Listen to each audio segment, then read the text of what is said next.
Our own son pushed us off a cliff, and as my body hit the rocks, my husband whispered the words that saved our lives. Pretend we're dead. What happened next will haunt us forever. The house always smelled like jasmine in the mornings. My husband, Armin, insisted on keeping a small row of potted plants near the kitchen window, and every day before the sun rose fully, he would water them, humming in his deep, steady voice. I loved that hum. It made me feel that even if the world outside was chaotic, our home was untouched, peaceful, and safe. Our son, Samir, would usually come down the stairs still rubbing his eyes, his hair a mess, and slump into a chair at the dining table. At 22, he wasn't a boy anymore, but he wasn't quite a man either. There was a vulnerability in the way he sometimes clutched his coffee mug with both hands, as though the warmth anchored him to something real. I thought we were happy. No, I knew we were happy, or at least I wanted to believe it so desperately that I ignored the tiny cracks forming in the walls of our perfect family. Back then, mornings were filled with laughter.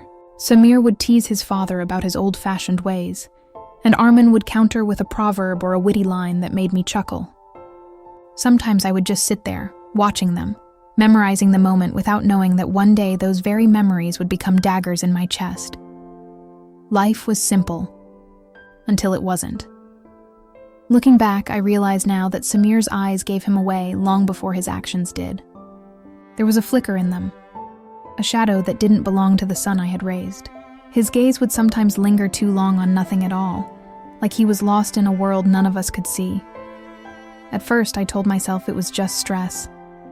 After all, university life was demanding, and he had always been ambitious. He spoke often of doing something big, of creating a life beyond what we could give him. Armin would smile at his son's words with pride, telling me later in private, "He has the fire, Meher. That fire will take him far." Don't worry, but worry was all I seemed capable of. Mothers feel things even when no one else does. It's not logic, it's instinct. And something in me was beginning to scream that my son was slipping away. There were nights I would pass by his room and hear him speaking in hushed tones on the phone. The sound was urgent, secretive. Sometimes I'd catch fragments, words like deal, soon, and they won't know. My stomach would tighten each time, but I couldn't bring myself to confront him directly.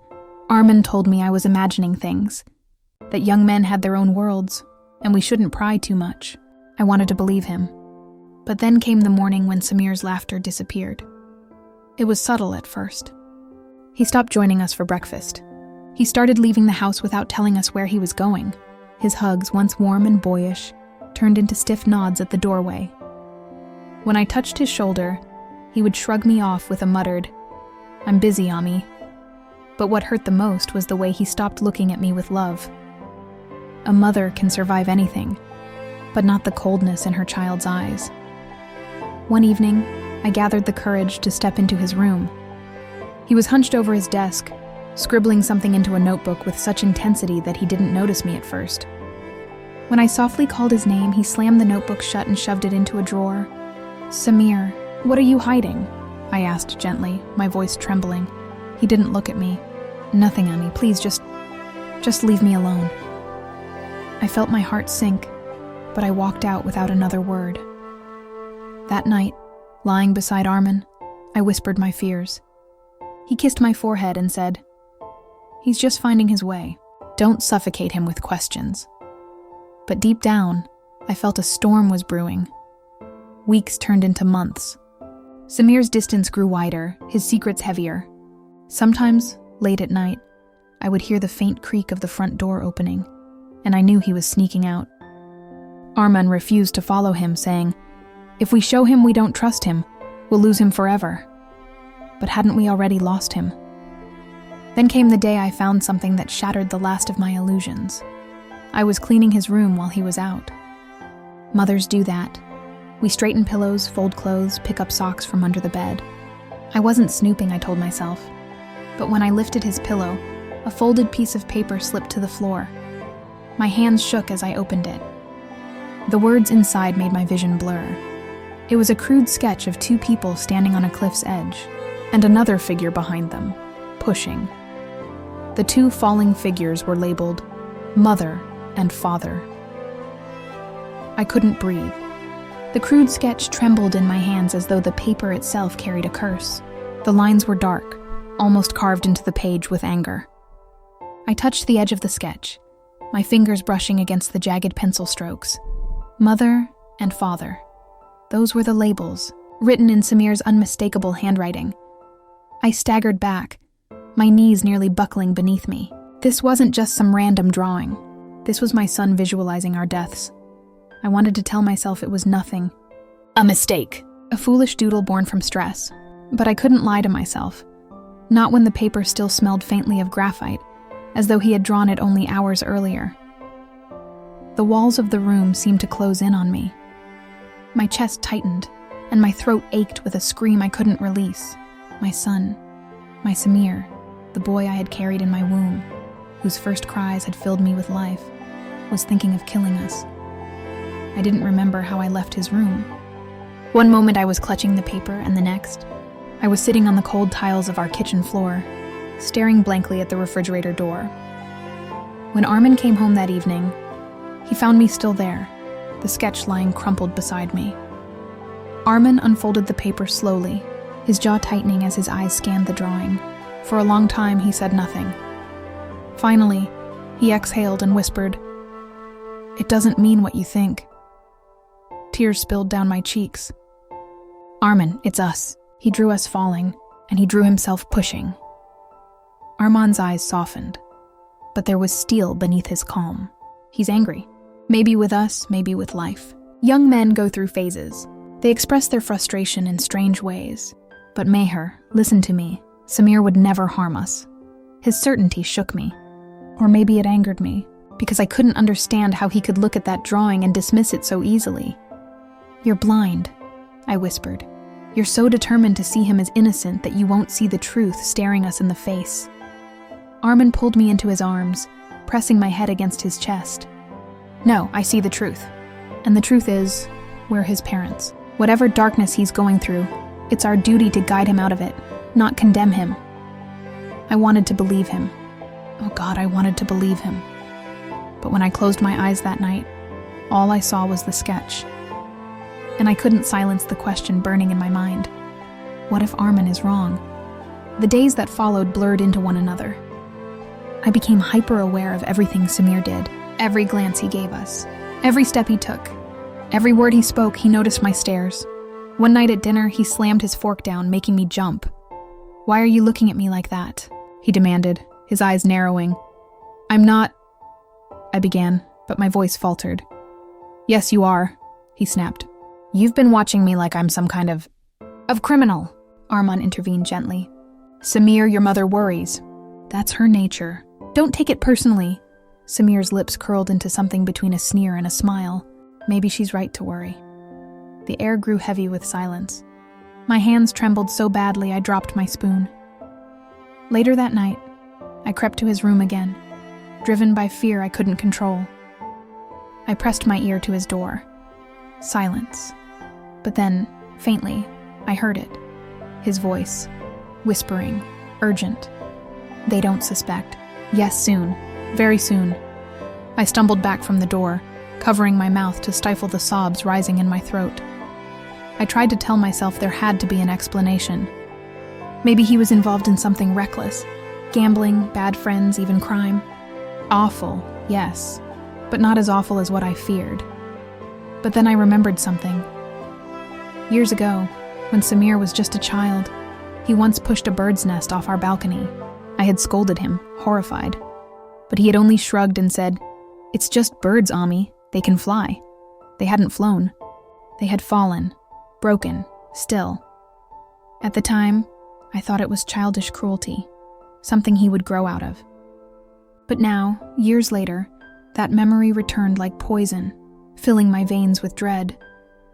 What if that darkness had never left him? What if it had only grown, waiting for the right time to show itself? The tension in the house grew unbearable. Samir avoided me as though I were the enemy. Arman tried to keep the peace, but I could see the worry etched into the lines of his face. No matter how much he tried to hide it, one afternoon, I caught sight of Samir standing at the edge of our backyard, staring into the distance. His posture was rigid, his fists clenched at his sides. I walked up slowly. "Samir," I whispered, "are you angry with us?" He turned his head slightly, his expression unreadable. "Maybe. Why?" My voice cracked. "What did we do?" For a long time he said nothing. Then he muttered, "It's not what you did. It's what you know." Before I could ask what he meant, he walked away. That night I had a dream. Armin and I were standing on a cliff, holding hands, the wind howling around us. Samir stood behind us, his face shadowed. He raised his hands and pushed.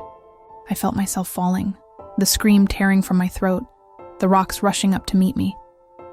I woke up drenched in sweat, my chest heaving. Armin stirred beside me, his hand instinctively reaching for mine. "Another bad dream?" he asked softly. I couldn't speak. I could only nod. I didn't tell him what the dream was. I didn't need to, because in my heart, I feared it wasn't a dream at all. It was a warning. The night after my dream, dinner was unbearable. The three of us sat together, but it felt as though we were strangers sharing the same table. Samir pushed his food around his plate, barely eating. His eyes darted between us like he was studying us, memorizing our movements. I tried to catch his gaze, to smile, to remind him I was still his mother. But every time I did, he looked away. Armin tried to break the silence with a story from work. "You know, today one of the younger engineers couldn't figure out why the machine was failing. Turns out he forgot the most basic thing, checking if it was plugged in." He chuckled at his own story. I forced a laugh, but Samir didn't even react. He just stabbed his fork into a piece of chicken and muttered, "Some mistakes can't be fixed that easily." The words hung in the air like smoke. I couldn't swallow another bite. Later that night, I woke to the sound of footsteps. My heart jumped. I slipped out of bed quietly, not waking Armin, and padded barefoot down the hallway. The front door was ajar. Through the gap, I saw Samir standing outside, his phone pressed to his ear. His face was illuminated by the pale moonlight, sharp and tense. "Yes, I'll take them there soon. No, they won't resist. They trust me," I froze. My blood turned to ice. "Take them where?" "It has to look like an accident. Clean. No questions." My hands flew to my mouth to stop a cry from escaping. Accident. Clean. No questions. I stumbled backward, bumping into the wall. Samir's head snapped toward the sound. I darted into the shadows, pressing myself against the wall, hardly daring to breathe. Seconds later, the door creaked shut. His footsteps came closer, steady and slow. He paused in the hallway. For one horrible moment, I thought he would find me there. But then he moved past, up the stairs, back to his room. I stood there in the darkness long after he was gone, shaking, unable to move. At dawn, I couldn't hold it in any longer. I shook Armin awake, tears streaming down my face. "Armin," I heard him. I whispered. He was on the phone. He said he'll take us somewhere. He said it has to look like an accident. Don't you see? He's planning something. Armin rubbed his eyes, his voice groggy. "Meher, listen." "No, you listen." I snapped, my fear boiling over. "You keep saying it's nothing, but it's not nothing. Our son is planning to kill us." Armin sat up, his expression tightening. For the first time, I saw fear in his eyes, though he tried to hide it. He took my hands in his, squeezing them firmly. "If what you say is true, then we must be careful. Very careful. If we accuse him outright, we might push him into doing something faster. We have to be smarter. What do we do?" My voice broke. Armin's jaw clenched. He didn't answer immediately. Then, in a low voice, he said something I'll never forget. "If it comes to it, we must pretend." "Pretend?" I frowned. "Pretend we don't know. Pretend we trust him. And if the worst happens?" He looked into my eyes, his own filled with unspoken dread. "Pretend we're dead." 2 days later, Samir offered to drive us out to the countryside. "You've both been so stressed," he said with a forced smile. "Let's go see the cliffs. You always loved that place, Ami." His words dripped with false warmth.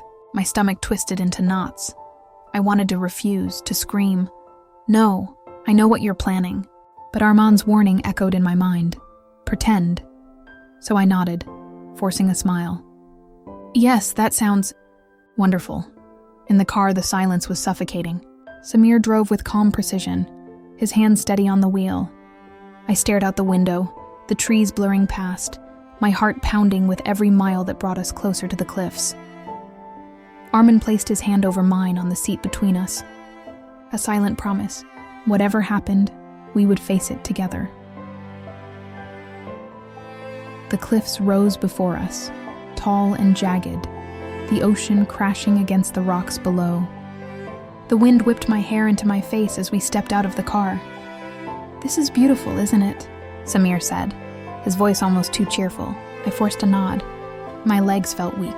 Every instinct screamed at me to run, but I stayed, because Armin's hand on my back guided me forward. We stood at the edge, the world stretching endlessly before us. Samir moved behind us, and in that moment, I knew this was it. The moment from my dreams. The sketch brought to life. I felt the sudden force against my back. Armand's grip tightened on my hand as we fell forward, the scream ripping from my throat. The air rushed past, the rocks below rushing closer, and then, in the chaos of the fall, I heard it. Armin's voice, steady even in terror. "Pretend we're dead." The wind howled around me as we plummeted. My scream tore from my throat, but was swallowed instantly by the roar of the ocean below. My mind raced in fragments. This is the end. My son killed me. My son... And then, through the chaos, Armin's voice cut through like steel. "Pretend we're dead." His grip on my hand tightened, pulling me closer to him in the freefall. His words were insane. How could we pretend anything when death itself was rushing toward us? But there was no time to question. The water hit us like stone. I felt the shock ripple through my bones, stealing every bit of air from my lungs. Darkness consumed me. For a moment, I didn't know if I was alive or already gone. When I opened my eyes, the world was blurred and green. Salt burned my nose, my throat, my chest. My body thrashed instinctively, searching for the surface, but strong arms wrapped around me. Arman. He dragged me upward with all his strength, kicking against the brutal waves. My chest felt like it would explode when finally, we broke the surface. I gasped, choking on both air and seawater. The cliffs loomed above us, jagged teeth against the sky. And there, at the very top, stood Samir. His silhouette was black against the fading sun, motionless, watching. "Don't move," Armin hissed, holding me against the waves. "Float, look lifeless." My body screamed to thrash, to cling, to live, but I forced myself to obey, letting my limbs go slack. My head lolled against Armin's shoulder as he held me just enough above the water to breathe without it being obvious. From above, we must have looked like corpses drifting on the tide. We floated like that for what felt like hours, though it could only have been minutes. I dared not blink too fast, dared not move. The salt stung my eyes, but I forced them half shut. Samir remained at the cliff's edge, his head tilting slightly, as though studying his handiwork. Then, slowly, he crouched, picked up a rock and tossed it over. The stone splashed just feet from us.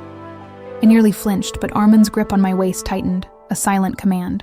Still, Samir waited a moment longer.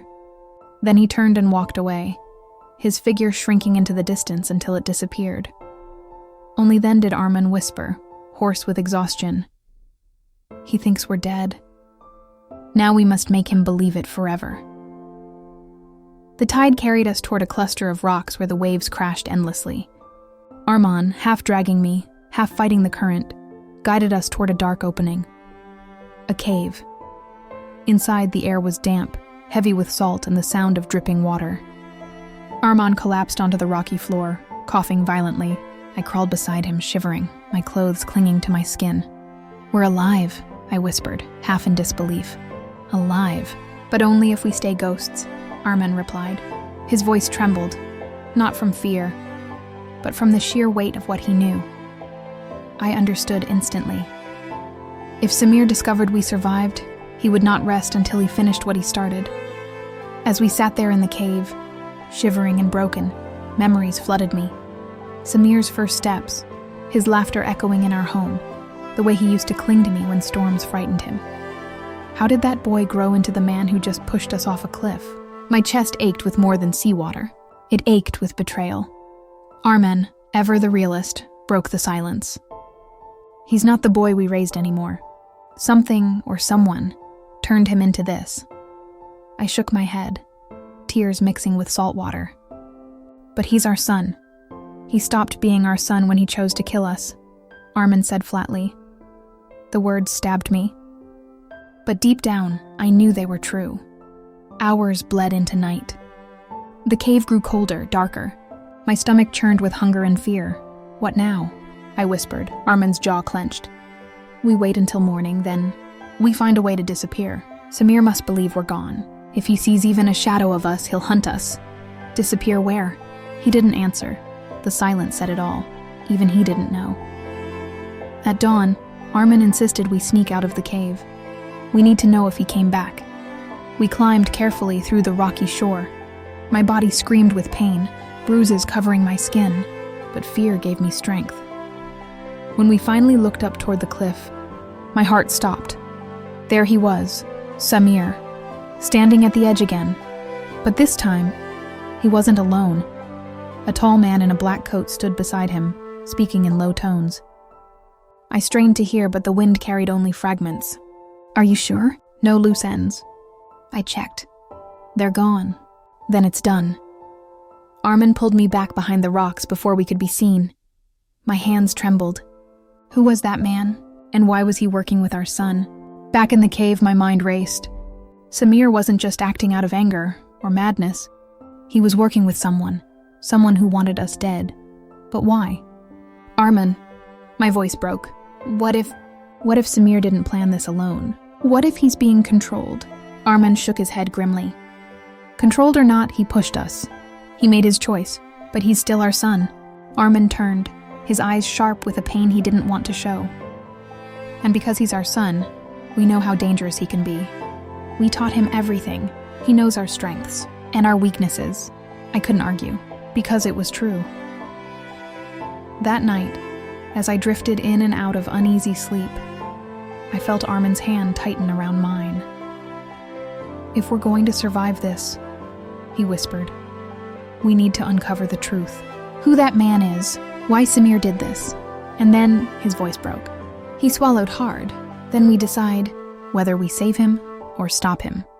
The words chilled me more than the cave's cold ever could. By morning, we made our decision. We would let the world think we had died at the cliffs. No funerals, no bodies, just whispers of a tragic accident. Samir would believe he succeeded, and in that shadow of death, we would search for the truth. As we crawled out of the cave into the morning sun, I looked at Armin and said the words that sealed our fate. If we're ghosts now, let's haunt him until the truth is ours. 2 days passed in the shadows of that cave before we dared to return to the village. By then, our bodies were weak with hunger, and our hearts were weighed down with more than sorrow. They carried the burden of secrecy. We approached through back paths. Hidden beneath cloaks, Armin scavenged from fishermen's nets that had been left to dry. Every step felt like betrayal. Betrayal of our neighbors, our friends, of the life we had once proudly built. And yet, when we finally stood at the edge of the village square, we saw the proof, candles, dozens of them, flickering in the twilight. People gathered in hushed circles. Women wept, children clung to their mothers, men stood solemn, their eyes dark with pity. They're mourning us, I whispered, clutching Armin's arm. At the center of it all stood Samir, our son. He looked the part of a grieving child, his face pale, eyes glassy. He bowed his head as the priest spoke of our tragic accident, as though we were lost to the merciless ocean. He wept, or at least pretended to, and for a moment, God help me, I almost believed him. Almost believed the boy we raised could not possibly have done this. But then I saw it. That man, the one in the black coat, standing in the shadows at the edge of the gathering, watching Samir with an expression too cold to belong at a vigil. And in that instant, I knew. Samir was lying. We slipped away before anyone could notice us. Armin led me through narrow alleys, behind old barns, until we reached the abandoned granary at the edge of the village. It was a ruin of broken beams and rotting wood, but it offered cover. This will be our shelter for now, he said. lighting a tiny flame from a piece of flint. I collapsed onto a pile of hay, my body aching. Armin, I can't watch him like that, pretending to grieve, pretending to mourn us. His hand rested on mine. It's better this way. The more convincing he looks, the safer we are. I turned on him, anger and grief colliding. Safer? He killed us, Armin. He wanted us gone. I know. His voice cracked, but his gaze was steady. And that's why we'll use his lie against him. The man in the black coat haunted my thoughts that night. His face was sharp, predatory, like a hawk's. He never spoke at the vigil, yet every glance Samir stole was in his direction. Arman, I whispered in the dark. Do you think he's the reason Samir did this? Maybe. Or maybe he's just the one who benefits from it, Arman replied. But who is he? Arman's silence was heavier than words. The next morning, we decided to follow Samir. From the granary's cracks, we watched him move about the village. To everyone else, he played the part of a grieving son, but his eyes betrayed something sharper: calculation. At dusk, he left the village and walked the narrow road toward the cliffs again. And as though summoned by shadow itself, the man in black appeared. This time, we crept close enough to hear. They suspect nothing, Samir said quietly. Good, the man replied, his voice deep and cold.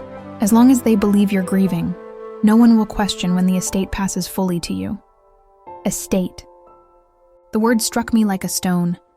So this was about inheritance, about land, about greed. But the man's next words chilled me deeper than the sea ever could. And when the papers are signed, boy, you'll owe me more than gratitude. You'll owe me obedience.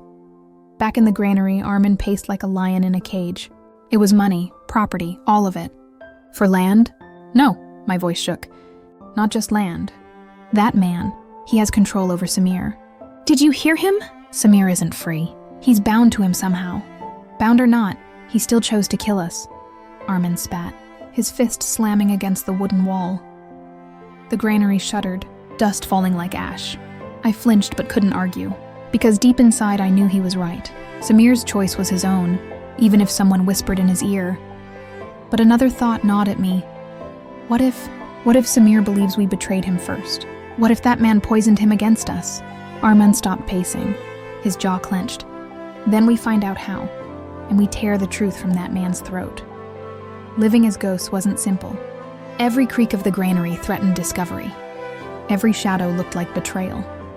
Food became our greatest test. Armin snuck into gardens at night, stealing what little he could. My hands trembled when I ate the stolen bread, guilt stabbing me with every bite. We were once respected, honorable. Now we were thieves in our own village, exiles in our own land, and yet, survival demanded it. One night, while Arman was out, I heard footsteps outside. My blood froze. Through a crack in the wood, I saw him, Samir. He stood just outside the granary, staring at it with haunted eyes, as though he felt us inside. His hand rested on the door, trembling, before he pulled it back, and then he whispered words that cut me to my soul. "Forgive me, Mother." "Forgive me, Father." Then he walked away. When Armin returned, I told him everything. His face hardened, but not with anger. This time with something else. Maybe there's still a part of him. The boy we raised, I whispered. Or maybe it's guilt. Guilt doesn't erase betrayal. I looked at him with tears in my eyes. But what if we can save him? Arman's silence was the only answer I received. The following day, the man in black moved through the village openly. He spoke with the elders, his words oily and persuasive. "This land must be managed wisely," he said, his voice carrying. "The boy has lost much. Do not burden him with questions or suspicion. Trust me to guide him." And they did. I could see it in their faces. They believed him. Armin clenched his fists. He's taking control, using Samir as his pawn. If we don't stop him, he'll devour everything. Then we need to know who he really is, I said. Arman nodded. And for that, we must follow him deeper into his shadows. We tracked the man that evening, through the twisting roads beyond the village, into the forest where the moonlight barely touched. He moved with purpose, as though he owned the darkness itself. At last, he reached a cabin hidden among the trees. Lantern light spilled from its windows. Inside, shadows moved. More men, speaking in hushed tones. We couldn't hear everything, but fragments carried on the wind. The estate will be ours soon. No survivors. The boy is loyal enough for now. Armin's hand gripped mine tightly. This isn't just about land. This is bigger. They're planning something. And then, one voice rose clear, sharp, unmistakable. If the parents ever resurface, we'll bury them for real. Back in the granary, we sat in silence, the weight of the conspiracy pressing down on us. They'll kill us if they find out, I whispered. Armin's eyes blazed in the dim light. Then they must never find out. From this moment, we are not alive. We are shadows. We are ghosts. His hand found mine, calloused and trembling. And ghosts, he said, voice low and fierce, will haunt them until the truth is ours. That night I lay awake, staring at the cracks of moonlight seeping through the granary roof. Samir believed we were dead. The village mourned us. The man in black had begun to weave his web, and we, broken, bruised, betrayed, had only one weapon left. Our silence, our invisibility, our ability to watch from the shadows until the perfect moment to strike. And as sleep finally claimed me, one thought burned in my chest like fire. If my son wanted us dead, then let him learn what it means to be haunted by the parents he betrayed. Days turned into weeks, and our lives as ghosts became a test of patience. Every morning, we watched the village awaken from the safety of the granary. Every night we crept into shadows to follow Samir or the man in black, but it wasn't enough. Watching wasn't enough. We need to know who he is, Armin muttered one night, staring at the cabin in the forest where the men gathered. If we don't, we'll always be 2 steps behind. Fear clawed at my chest. If we're caught, they'll finish what they started. Armin's eyes gleamed in the dark. Then we'll move like ghosts. No one sees us, no one hears us, but we'll hear everything. That night, we crawled closer than ever before. The windows of the cabin flickered with lantern light, shadows bending and stretching across the walls. We pressed ourselves against the damp earth beneath one window. Through a gap in the wood, we saw them. The man in black stood at the center of the room, his voice low but commanding. Samir sat to one side, his shoulders hunched, his eyes hollow. Around them were 3 other men, rough, scarred, dangerous. The estate transfers must be finalized, the man in black said. Once the land is legally his, he'll sign it over in parts to us. No suspicion, no delays. One of the scarred men grunted. And the villagers? They'll trust him?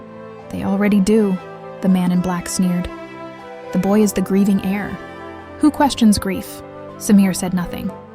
His silence was like a stone dropped in water. No ripples, no life. But then, one of the men pressed.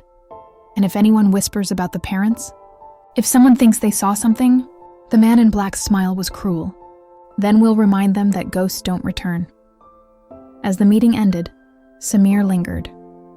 His head dropped into his hands. And then, so faint I almost doubted my ears, he whispered, I never wanted this. Armin's hand squeezed mine tightly. His face was a storm of emotions. Rage, confusion, grief. Did you hear him? I breathed. Yes, Armand said, his jaw tight. But words don't erase betrayal. I looked at my son through the crack, torn between wanting to run to him and wanting to curse his name. Something inside me shifted. Perhaps he wasn't the mastermind. Perhaps he was a prisoner in his own way.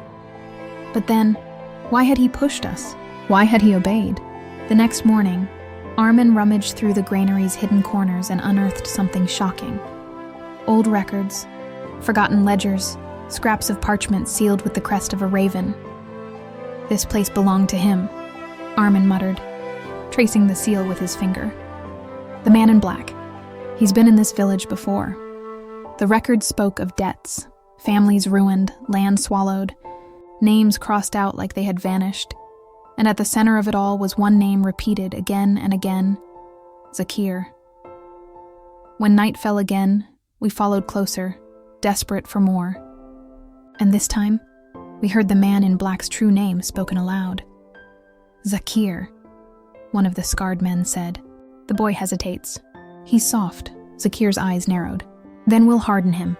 We'll remind him what he owes me. And if he refuses?" Zakir's smile was like a blade. "Then he joins his parents in the grave." My breath caught. I pressed a hand to my mouth to stop the cry that threatened to escape. So it was true. Samir was bound to him, but by what chain? That night, while searching for scraps of food in the outskirts, I stumbled upon something in the ashes of our old home. Half burnt, but still legible, a letter. The words blurred in places, but one line struck like lightning. "Do as he says, Samir, or I will reveal the truth of your birth." I staggered, my knees giving way. "Birth?" Arman rushed to me, clutching the paper. His face went pale as he read. "He's blackmailing him," Arman whispered. "He has some hold over him, something about where he comes from." My mind whirled. Everything shifted. Samir's betrayal, his silence, his guilt. It all bent around this terrible truth. "Arman," I said, my voice trembling. "What if Samir isn't just our betrayer? What if he's Zakir's pawn?" That night, neither of us slept. The letter burned in our minds. What if he was never ours? I whispered, tears choking me. Arman's face twisted in pain. "Don't say that. He's our son. We raised him. Blood doesn't change that." But what if Zakir holds proof otherwise? Arman's silence was unbearable. At last he said, "Then we'll uncover the truth. And no matter what it is, we'll decide what it means, not Zakir." The next day, whispers ran through the village. Zakir was now openly advising Samir, standing at his side during meetings with elders, guiding his every word. "He's sinking his claws in," Arman growled. And then, worse news still. The estate's papers were being finalized. In less than a week, everything that was ours, land, home, legacy, would be transferred under Samir's control and into Zakir's reach. That night, Arman turned to me, his face set like stone. "We cannot stay shadows forever. If we wait, Zakir wins. Samir will be lost, the land will be stolen, and we will be forgotten." Fear gripped me. "If we reveal ourselves, they'll kill us." "You heard them." "Then we must choose carefully," Arman said. "Either we remain ghosts and watch everything slip away, or we rise from the grave and risk everything to reclaim it." As the lantern burned low, we made our choice. We would not remain shadows. We would not allow Zakir to erase us. We would rise, not openly, not yet, but in whispers, in secrets, in small acts that would unravel Zakir's web thread by thread. Arman leaned close, his voice fierce. "We'll fight him like ghosts, strike where he cannot see. And when the time comes," his eyes gleamed, "we'll remind them all that the dead can still return." And in that vow, our war began. The granary was no longer just a hiding place. It became our war room. Arman drew maps on the dirt floor with a stick, marking paths, meeting spots, the forest cabin, the village square. "We don't need swords," he said. "We need whispers. Doubt spreads faster than fire." I nodded, though my hands trembled. We had no allies, no weapons, only our silence and shadows. Yet silence could be sharp, and shadows could be deadly. Our first step was small. A slip of parchment, smeared with ash, left on the elder's doorstep.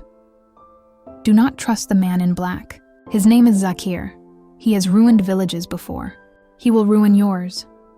We signed it only with a symbol, the raven crest we had found in the old ledgers. The next morning, the village buzzed. Elders muttered in hushed tones. Some dismissed it as a prank. Others frowned, their eyes darting towards Zakir. It was enough. A spark in dry grass. On the third night, Arman crept near the cabin. As Zakir and his men spoke inside, Arman threw a stone through the forest, striking an old bell tied to a tree. The sound rang like a ghostly chime. "Who's there?" one man shouted, rushing out with a torch. But there was no one, only the echo of the bell fading into the night. The men returned unsettled. "This place is cursed," one muttered. Zakir silenced him with a glare, but even he looked over his shoulder. The the ghosts of the village had begun to stir. Each day, I watched my son. His posture stiff, his eyes hollow, his movements mechanical. When he walked the village, people bowed respectfully, but their eyes held unease. One afternoon, he stumbled, clutching his temple as if weighed down by invisible chains. "Drink more water, Master Samir," a woman urged, handing him a jug. He took it but whispered, barely audible, "I don't deserve kindness." The words pierced me. My son was drowning inside himself. But chains are not broken by pity. Chains are broken by fire. We began leaving more notes, one tucked in a villager's basket. "The boy is not free. He is bound by Zakir." Another hidden in the prayer hall, "Do not let the raven take your land," and one nailed to the tavern door in the dead of night. The dead watch. The dead remember. By dawn, the whole village hummed with unease. People whispered of curses, of restless spirits, of truths being hidden. Zakir snarled at the elders, accusing them of disloyalty. But the more he pressed, the more suspicion grew. One night, Arman and I crept closer to the cabin. "We saw Zakir slam his fist onto the table. They doubt me," he roared. "The cowards whisper like children. Who spreads these lies?" His men shifted uneasily, and then Samir spoke, his voice quiet but firm. "Perhaps the dead do whisper." The room fell silent. Zakir's eyes burned into him. "What did you say?" Samir's jaw tightened. "You told me they are gone. Yet the village believes otherwise." For the first time, Zakir faltered. We decided to strike bolder. That night, we climbed the cliff where our blood had once stained the earth. We lit a lantern and hung it on the edge, swaying in the dark like a soul unburied. From the village below, the light glowed like an omen.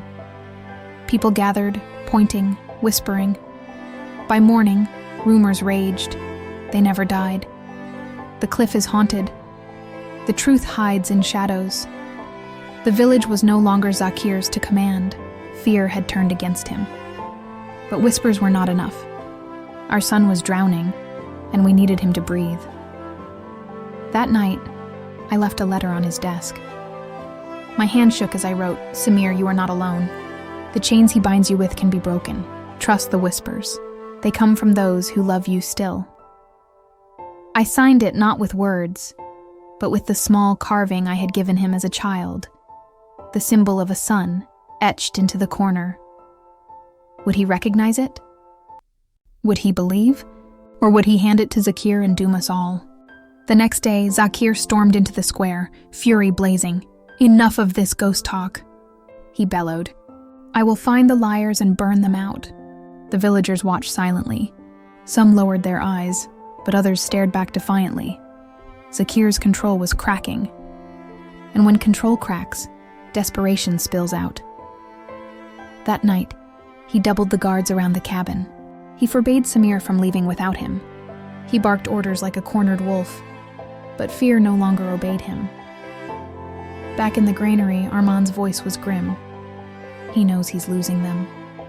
Soon, he'll strike at the heart, burn the village, silence the whispers, and tighten his leash on Samir. I gripped his hand. "Then we must be ready. We cannot hide much longer." Arman nodded. His eyes burned with a fire I hadn't seen in weeks. "The dead have played with shadows long enough," he said. "It's time for the dead to choose, rise and fight, or fade forever." And as the wind howled outside, I knew our next step would be the most dangerous yet. The ghosts were about to bare their teeth. The air in the village was no longer still. Every market stall, every well, every path echoed with murmurs. People exchanged glances instead of greetings. Whispers replaced laughter.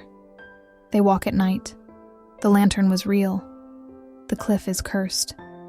The unease that we had sown was growing wild, and Zakir, desperate to choke it, stomped through the square like a beast in chains. His commands grew harsher, his punishments swifter, but fear no longer obeyed him. That night in the granary, Arman sharpened a blade he had scavenged from the ashes of an old forge. "Whispers weaken him," he said, his jaw tight. "But whispers alone will not topple him.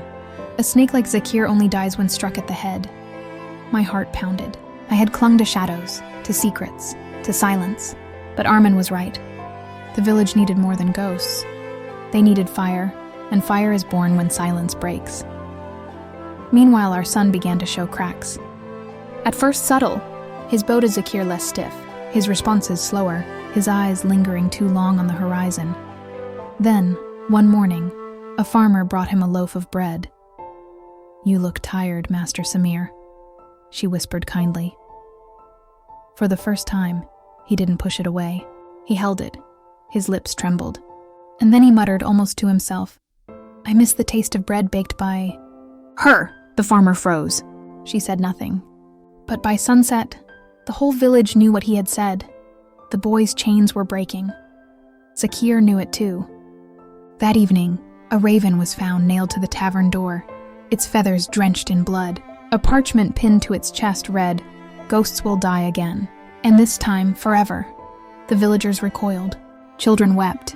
And for the first time, some whispered not just of Zakir's cruelty, but of his fear. Fear makes tyrants clumsy. We couldn't wait. That night, we crept into the forest and lit 3 lanterns in a triangle, just as Armin had planned. It was a signal, one only the brave would understand, and one by one villagers arrived.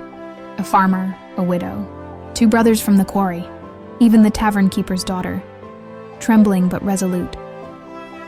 Armin spoke softly, but his words cut like steel. "Your master is not your son. He is a pawn, and the one who pulls his strings drinks your sweat and will soon drink your blood. You feel it, you see it, you know it." A silence followed. Then the widow stepped forward. "We are tired of chains," she whispered, and with that, the first spark of rebellion was born. Back in the cabin, Samir sat alone at his desk. His hands shook as he unfolded the letter we had left him. His eyes traced the words, and when they fell upon the small carving of the sun etched in the corner, his breath caught. He remembered.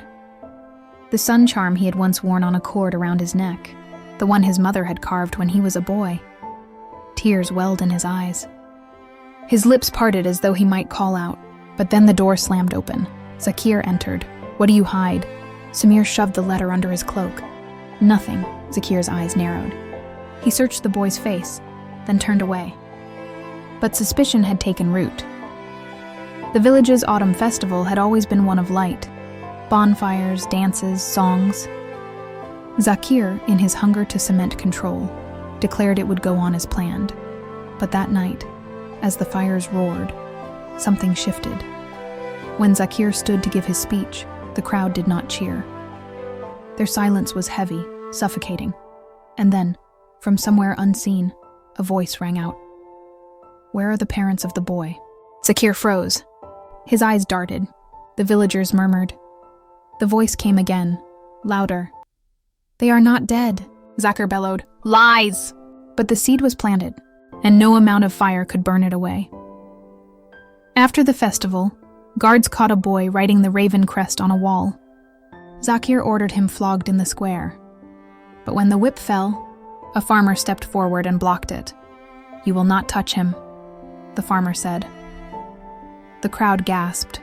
For the first time, someone had stood openly against Zakir, and when the farmer was dragged away, the crowd did not look away.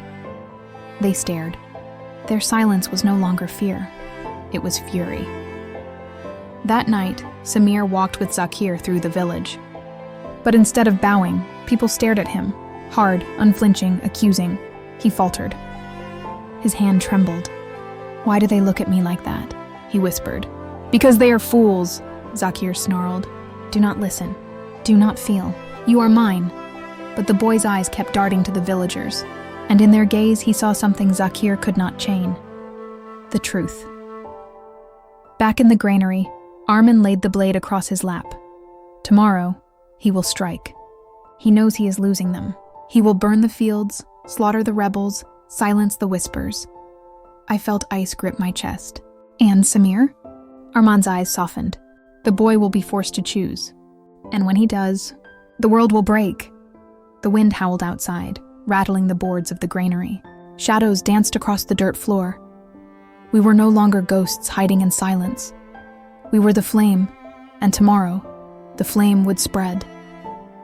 The morning broke with a sky bruised purple and red, as though the heavens themselves had been struck. The village stirred uneasily, roosters crowing into an air thick with tension, and then smoke. From the east fields, plumes rose high, black and angry. A cry went up. The harvest. The harvest burns! The villagers rushed, but Zakir's guards stood with spears, blocking them. By order of the master, the fields will burn. The farmers froze, horror washing over them. The year's food, their children's bread, turned to ash at Zakir's command. The whispers of rebellion turned into gasps of outrage. As Zakir watched from the square, his lips curled in satisfaction, a voice rose above the chaos. "You starve us and call yourself master? We are not your cattle." Gasps, silence. All eyes turned. It was the widow who had stood with us in the forest. Her back straight, her eyes blazing. "Bring her forward," Zakir roared. Guards dragged her, but the crowd surged, murmurs swelling like a tide. For the first time, Zakir hesitated, and then, from somewhere unseen, another cry. "The parents live." The square erupted into shouts. Some denied, some believed, but none stayed silent. Samir stood at Zakir's side, his jaw tight, his fists clenched.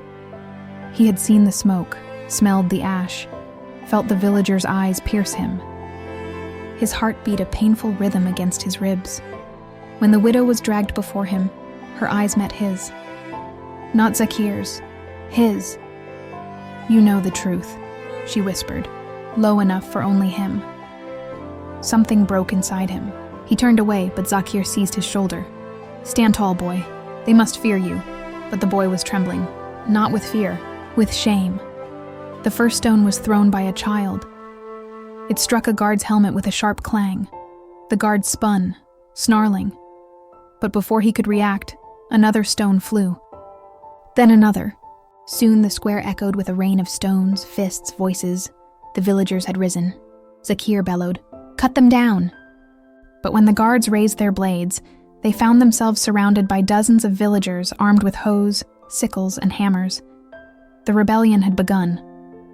The clash was chaos. Screams, shouts, the clang of metal, blood stained the cobbles. From the shadows of the forest, Armin and I watched. My hands shook, my breath ragged. "Now?" I whispered, Armin's eyes narrowed. "Not yet. Let them see their own strength first. Let them know they are not sheep. Then," he lifted the blade, "we strike." The fire we had sown was spreading, and nothing could smother it now. In the chaos, a guard seized a child by the arm, raising his sword. Without thinking, Samir stepped forward. "No!" he shouted, shoving the guard back. The man stumbled, stunned. The child fled. The villagers saw. Gasps spread. Some shouted his name, not in fear, but in hope. Zakir's eyes blazed. He seized Samir by the collar. "You dare defy me? You forget who owns you?" Samir's lips trembled. I am not yours." The words were soft, but to the villagers they were thunder. Zakir dragged him to the center of the square. "This boy is weak. This boy betrays you. I made him what he is, and I can unmake him."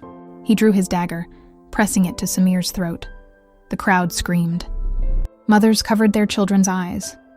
But before steel could bite skin, an arrow whistled through the air, burying itself in the post beside Zakir's head. He froze. Every eye turned to the rooftops. And there, silhouetted against the burning fields, stood Arman, bow in hand. I stepped forward into the square, my hood falling back. Gasps erupted like a storm. The mother, the father, they live. The villagers surged, their cries a wave of fury and hope. Zakir's face twisted in rage, his hand trembling on the dagger. But Samir's eyes, oh, his eyes, they filled with tears as they met mine. "Mother," he whispered. And in that moment, the bond that chains had tried to sever began to mend. The square became a battlefield. Zakir's men fought with desperation, but the villagers fought with something stronger, freedom. Arman's blade flashed. My hands trembled, but I stood at his side. and in the chaos, Samir wrenched free, standing between Zakir and the villagers. "No more," he said, his voice raw. "This ends tonight." By the time the moon rose, the square was littered with broken weapons, blood and ash. The villagers stood, battered, bruised, but unbroken. Zakir had fled into the shadows, his reign fractured but not yet shattered. The rebellion had begun, and there was no turning back. As I held Armin's hand, and as Samir stood trembling before us, I knew only one truth. The fire was no longer ours alone. It belonged to the people. Zakir did not vanish into exile. He retreated into the forest like a wounded wolf, his eyes blazing with a venom deeper than rage. His guards clustered around him, their loyalty cracked but not broken. "Let them cheer," he hissed. "Let them believe they've won. By dawn, their joy will rot in their throats." From his cloak, he pulled a vial, black glass, sealed with wax. Poison. And he smiled. The village awoke to smoke still rising from the fields, to the square stained with blood. Children clung to their mothers. Men carried the wounded, but amidst the pain, there was something new. Voices lifted in unison, villagers moving together, not in fear but in solidarity. For the first time in years, they felt like people, not cattle. I walked through them, my hood drawn low, and heard them whisper, "She lives." They both live. And the boy, he stood with us. But whispers of hope always draw the ear of vengeance. Samir sat alone, apart from the others, his hands still trembling from the fight. Blood smeared his tunic, not his own, but that of a guard he had struck down. His eyes were hollow. When I approached, he did not look at me. "They hate me, don't they?" he whispered. "No," I said softly. "They see you, and for the first time they see who you truly are." His voice cracked. "But what if Zakir was right? What if I am more his than yours?" My heart ached, but I cupped his face in my hands. "You are my son, and sons can be lost, but they can also be found." At dusk, the tavern filled with villagers. They gathered to plan defenses, to decide who would guard the fields, who would hunt Zakir. No one noticed the jug of wine placed upon the table, its seal freshly broken. No one saw the figure slip into the shadows after leaving it. By midnight, 5 men were dead, their lips blackened, their breath stolen. Poison. Zakir's message. The square wailed with grief at dawn. Fear returned like a tide. The villagers wept, their shoulders heavy. "If he can strike like this, what chance do we have?" a woman cried. "Even in victory we die." The rebellion wavered. Hope trembled. I saw Armin clench his fists, his knuckles white. He stood upon the well and shouted, "Yes, he poisons, he hides, he kills. That is what cowards do. But cowards fall when the brave stand firm. Do you want your children to live on their knees or die on their feet?" The villagers stirred. Fear did not vanish, but a spark of defiance flared again. Then Samir stepped forward. The crowd fell silent. His voice cracked, but it carried, "If you hate me, hate me. If you blame me, but do not let my shame blind you to the truth. Zakir is your enemy, not me." Tears streaked his cheeks. His fists shook. I pushed them. I betrayed them. And yet, they lived, and still they stand. If they can forgive me, then you must find the strength to fight him. The villagers stared. For a long, breathless moment, silence hung heavy. And then, the widow who had once spoken first stepped forward. She touched Samir's arm. "You are not lost," she whispered. "You are ours." The crowd erupted, not in jeers, but in cheers. But Zakir would not let hope live long. That night, fire spread through the western quarter. Homes collapsed, livestock burned. Screams pierced the night as guards loyal to Zakir swept through, blades flashing. We fought. Armin with his blade, I with trembling hands clutching a sickle. Samir beside us, his face pale but his eyes resolute. By dawn, 10 more villagers lay dead. But Zakir's men had been driven back, bloodied and broken. The cost was unbearable, yet the people endured. In the chaos, Arman fell. A spear caught him in the side, deep and cruel. I screamed, dragging him into the shadows as Samir fought like a storm, driving the guard away. His blood poured hot against my hands. His face pale, lips trembling. "Do not cry," he whispered, his breath shallow. "This wound, it is but a mark.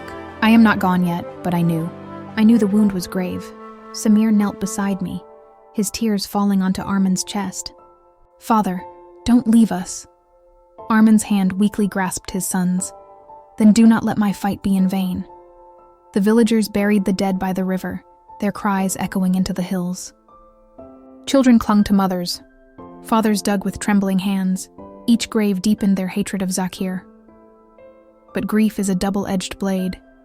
It can sharpen resolve, or it can break spirits. That night, the village split.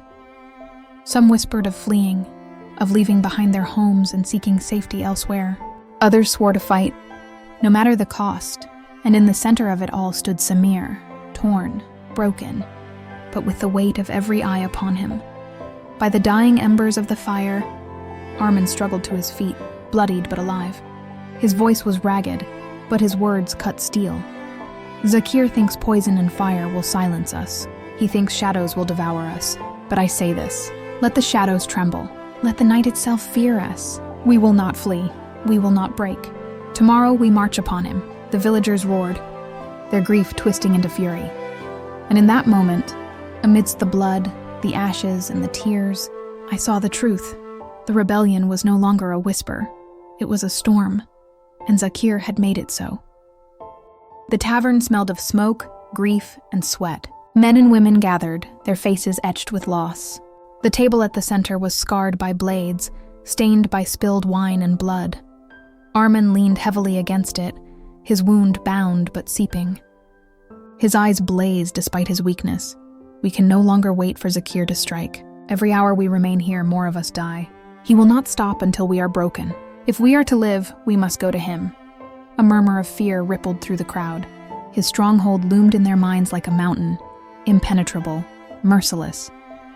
One man shouted, "That fortress has stood for decades. How can farmers and children bring it down?" Armin's reply was steady, not by strength of arms, by strength of will. All eyes turned when Samir rose to speak. His voice was quiet at first, but it cut through the room. "I was raised behind those walls," he said. "I know their halls, their gates, their guards. I know their weaknesses." A gasp swept the room. For the first time, his betrayal became a weapon not against them, but for them. "If you follow me," he continued, his eyes glimmering with both fear and resolve, "I can lead you inside. I can make Zakir vulnerable." The widow from before whispered, "The son who betrayed, now redeems." The council fell silent. Then the old miller, his beard white as snow, struck his fist upon the table. "Then it is decided. We march." One by one, voices rose in agreement. Men pledged their pitchforks, women their kitchen knives, children their stones and slings. The rebellion was no longer a scattered flame. It was a wildfire, surging toward its target. That night, the village prepared to leave. Mothers carried infants upon their backs. Elders leaned on staffs. The young sharpened crude weapons. I walked through them, heart heavy. Every home left behind felt like a ghost. At the well, Samir stood staring into the water. "Do you fear this path?" I asked. He turned to me, his eyes shadowed. "I fear only that I may fail them. That I may fail you." I touched his cheek, my voice trembling. "You have already given me more than I thought possible. You came back to me. That is enough." But inside I knew it was not enough. Not yet. Unseen in the darkness beyond the fields, Zakir's scouts watched. They slipped through the grass like snakes, their eyes glittering with malice. By dawn, Zakir would know, and he would be waiting. The rebellion moved at sunrise. A column of villagers stretched across the road, their faces grim, their footsteps heavy. Children sang softly to keep fear at bay, but the adults walked in silence, their minds filled with shadows of what lay ahead. Samir walked at the front, Armin at his side, though his body trembled with weakness. I followed close, my heart split between pride and terror. The road wound through forest, across streams, into the hills. Each step carried us closer to Zakir. Each step felt like a step toward death. On the third night, as the campfires flickered low, a scream shattered the stillness. A young boy had vanished. Only a blood-stained scarf remained. Panic surged. Mothers clutched their children. Men clutched their blades. Tracks in the dirt revealed the truth. One among us had betrayed. Someone was feeding Zakir our movements. Suspicion erupted. Fingers pointed. Voices rose. But Samir silenced them with a roar unlike anything I had ever heard. Enough. If we tear each other apart, we are already dead. We find the traitor not with rage, but with patience. We move together, or we fall together. For the first time, they listened to him without hesitation. The next morning, the boy's body was found hanging from a tree at the edge of the path. His eyes wide, his mouth stuffed with ash. Pinned to his chest was a note written in Zakir's hand. "Come closer. I am waiting." The villagers wept. Some faltered, but others burned with fury. Zakir was not hiding. He was inviting. The path led to a wide, raging river. Its current foamed white, swollen from recent rains.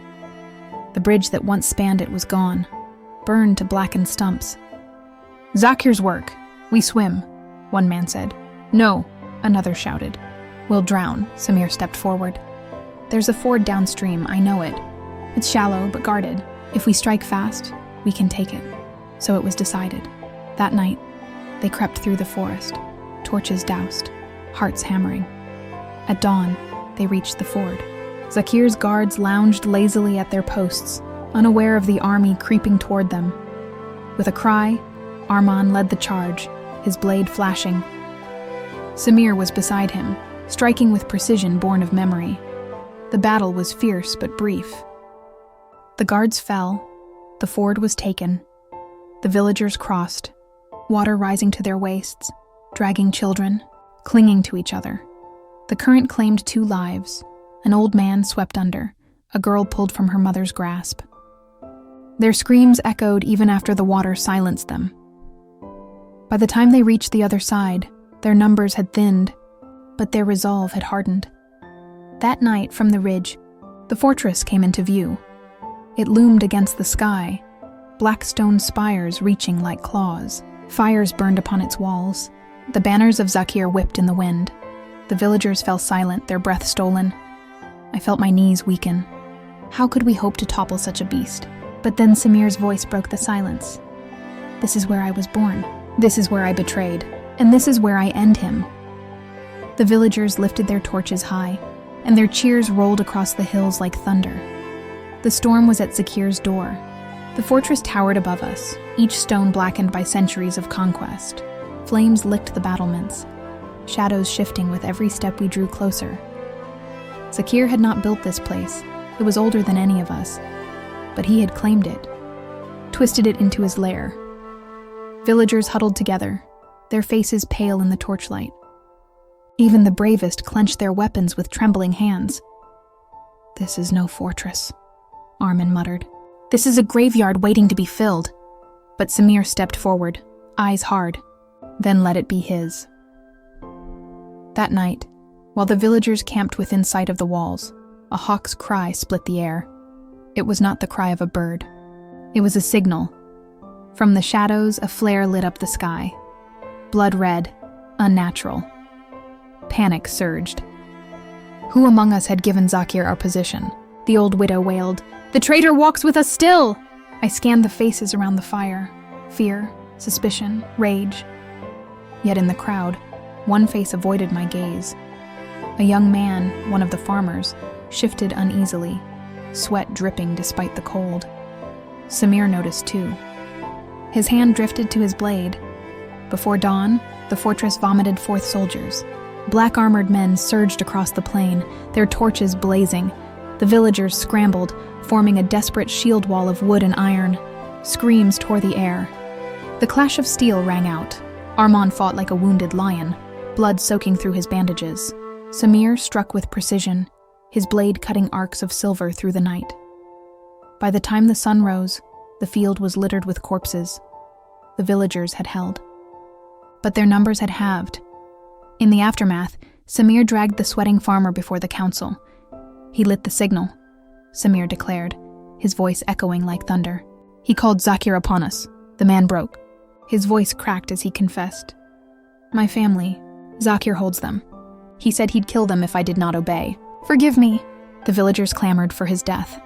Stones were raised, blades gleamed, but I stepped forward, my heart torn. Would we not have done the same if our children were at stake? A heavy silence fell. Armin spoke last. Bind him. He will walk with us, but he will not die by our hands. His guilt is already his noose. At dusk, a rider approached under a white flag. He bore a scroll sealed with wax. Its crimson mark burned into the parchment. Samir broke the seal, reading aloud, "Return to your ashes, or climb these walls and die upon them. There is no mercy for those who rise against their own blood."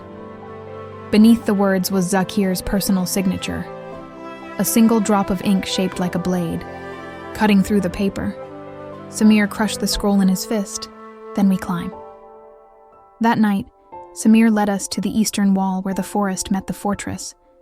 There, he whispered, pointing to a jagged crack hidden by vines. A tunnel used for escape in times of siege. Few know of it. I played in it as a boy. We slipped inside, one by one, torches dimmed, hearts pounding. The air was damp, smelling of mold and secrets. Every step deeper felt like stepping into the throat of a beast. Halfway through the tunnel, the ground shook. A grinding sound echoed, stone scraping against stone. The walls closed in. Zakir had known. Spikes shot from the ceiling, crushing 3 men before they could scream. The tunnel shook with their blood. Panic erupted. Some fled backward, others pushed forward. Samir roared, "Forward! If we turn back now, we are already dead." Driven by terror, we pushed through, the cries of the dying echoing behind us. We burst out into the fortress courtyard. Torches blazed from above. Soldiers poured in from every gate. We had walked into a trap, but instead of despair, fury took hold. "Fight!" Armin bellowed, raising his blade high. The courtyard became an inferno of steel and screams. Villagers swung scythes, hammers, and axes. Women wielded kitchen knives like daggers. Children threw stones with lethal force. The ground turned slick with blood. Through the chaos, Zakir appeared at last. Tall, armored in black steel, his eyes burning like embers. He smiled at Samir. "Little brother, come home." Samir's jaw tightened. "Home died the day you betrayed us." With a roar, they clashed. Steel rang on steel. Sparks flew. Their blades danced in the firelight.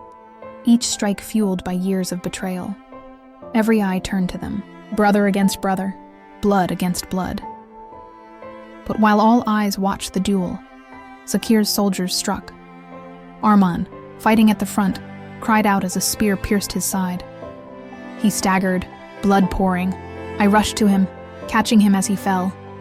His hand grasped mine, his voice a whisper. "Do not let this end." With him, his body grew heavy in my arms.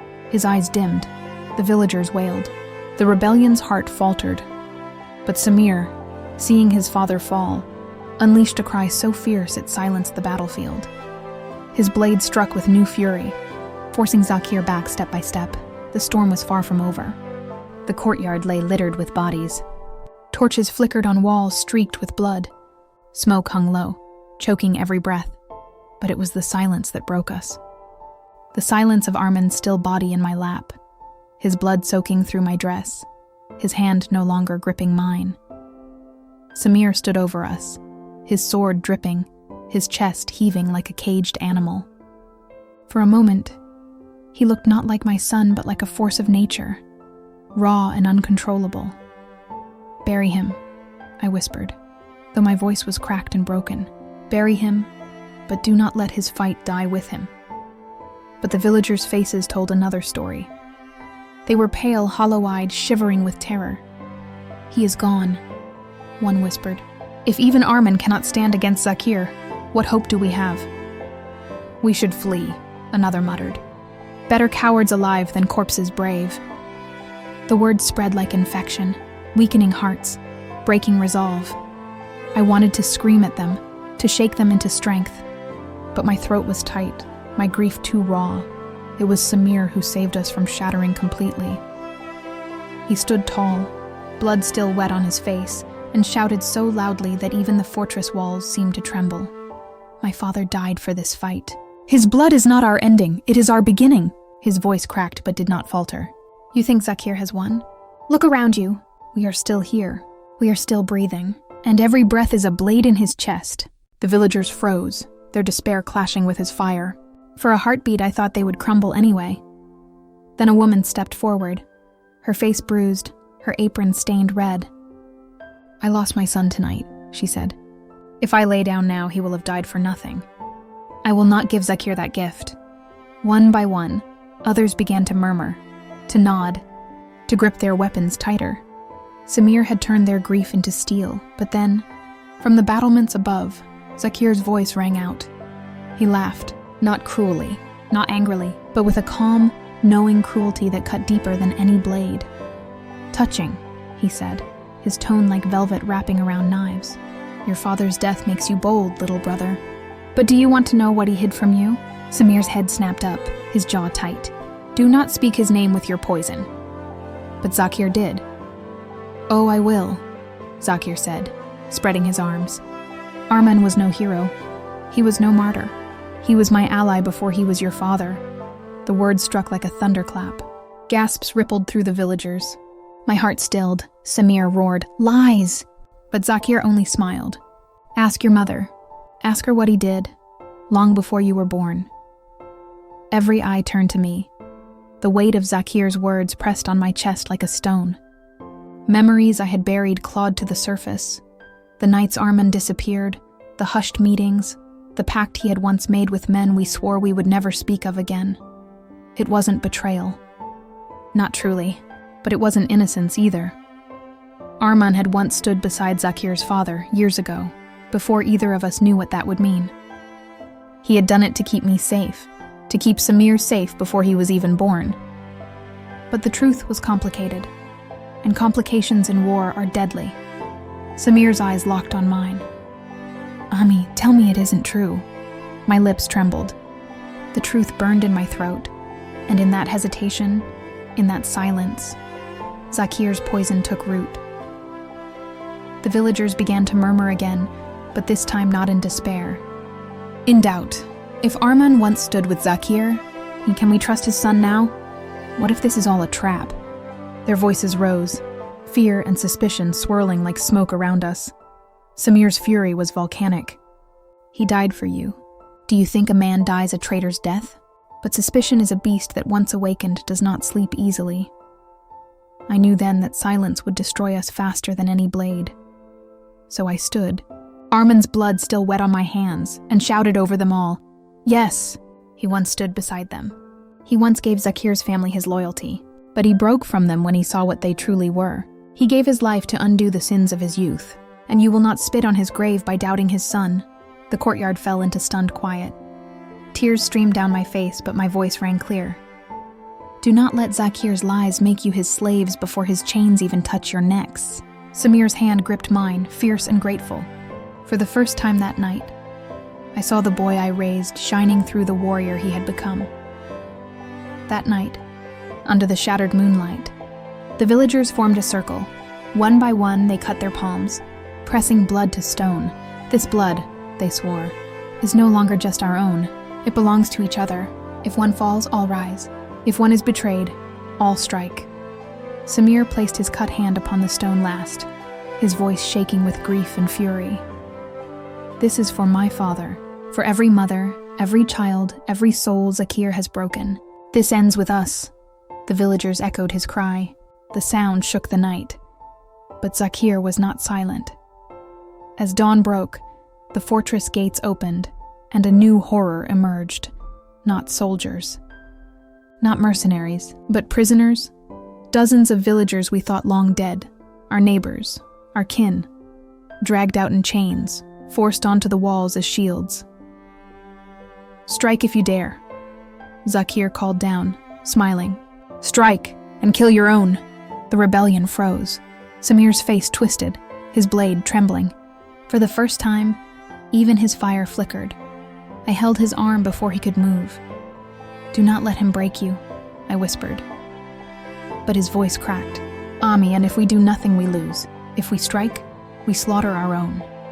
The villagers looked to him. To me, to anyone who could answer the impossible, above us, Zakir spread his arms like a king addressing his court. You wanted war, little brother? Then drown in it. The rebellion stood on a knife's edge, between courage and despair, between hope and ruin. And I knew then, the next choice Samir made would decide not just his fate, but the fate of every soul who still stood breathing. The storm had passed, both in the skies and in their lives. The cliff where everything began now stood as a silent witness to the cruelty of betrayal and the miracle of survival. Their son, the boy they had raised with love, now sat behind iron bars. Every time the mother thought of his face, she felt her heart tearing apart. How could the same lips that once called her mama now twist with hatred strong enough to push her into the abyss? But his words in court still echoed. I thought killing you was the only way to stop living in your shadow. Those words cut deeper than the fall from the cliff. The father, still recovering, whispered to his wife one night, "We survived not just the fall, but the truth. Now we must decide, do we forgive him or let silence bury him forever?" The mother closed her eyes, tears streaming down. Forgiveness felt impossible, yet hatred would chain her heart forever. In the end, they chose silence. They never visited him in prison. They never wrote him letters.